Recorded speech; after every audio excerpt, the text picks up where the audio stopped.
Hi, I'm Akash, an ST3 in endocrinology and diabetes and the creator of Mind the Bleep. Feel free to comment down below if you have any issues or questions. Otherwise, if you have any suggestions or want to get involved with Mind the Bleep, don't hesitate to contact me on mindthebleep@gmail.com. This lecture is on whether you should join the BMA. I want to start with a disclaimer. I'm currently a member of the BMA, having left for several years. I've included this video to give an honest judgment on my own personal factors that have influenced these decisions. That doesn't mean it's right for everyone, but if you do choose to join, please use my referral link below, as Mind the Bleep will get £30 per doctor joining.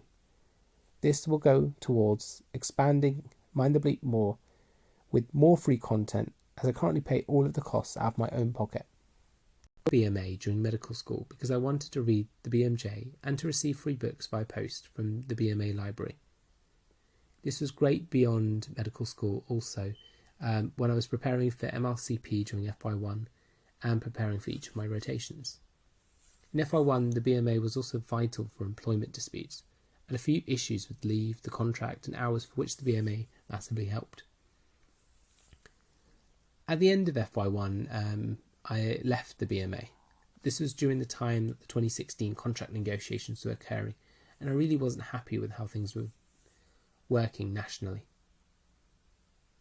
But when I set up the Junior Doctor Forum in the hospitals that I worked, I saw firsthand what the BMA does locally to support doctors, and that's what made me rejoin in CT2. What does the BMA do, and more importantly, are they worth the money? What I'll do is I'll go through each of the things that the BMA does and talk about for which people this may or may not be useful. So let's talk about the BMA benefits at work. The free rota checking contract services can be useful to check for any issues and make sure that you're getting the right entitlements. In my personal experiences though, as long as you are able to review the rules and do this yourself in great detail, there is no absolute need for the BMA to be the ones doing this. The wellbeing support is useful. I know that friends have accessed it and found it really helpful to know that they can call someone 24/7 if they're having difficulties. But do note that there are plenty of support services you can call in crisis elsewhere. Mind.org.uk has a whole list. Of course, the BMA services are far more tailored to us doctors. I think where the BMA has really excelled for me personally is the financial and employment advice, particularly the latter.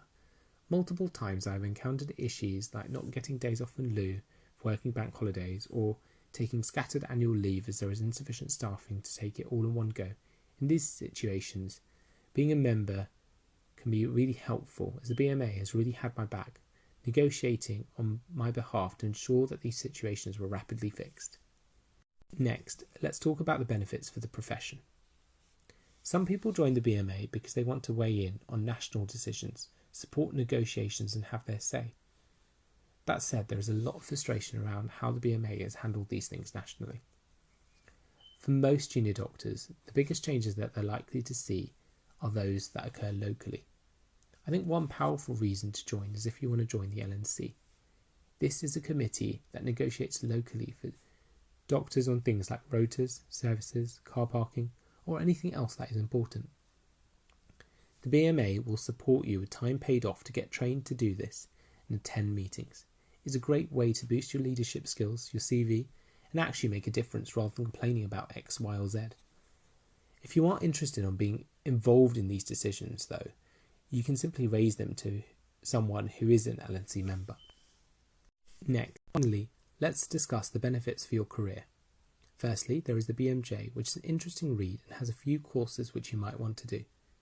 I personally don't think there are enough useful CPT resources that make it worthwhile to join the BMA for this reason. What I do like are the plenty of helpful resources on pay, contracts, leave and other useful things. These are predominantly available for free, so these are not a reason to join. The BMA library is the shining star though, but right now it isn't available due to COVID restrictions.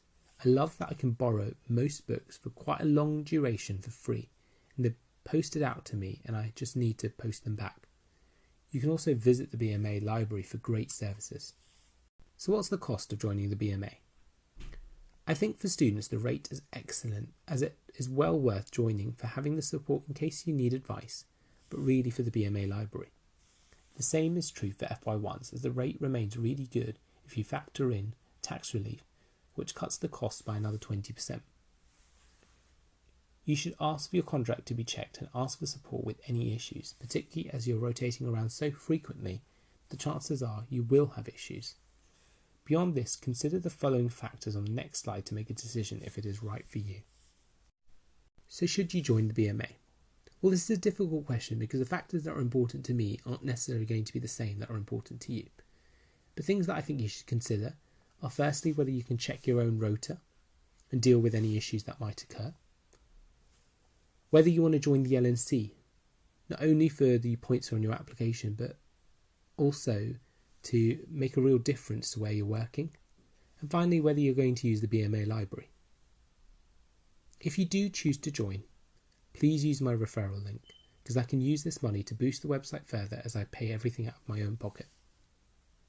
If you have any questions, you're welcome to drop a comment below. Thank you so much for listening to this talk.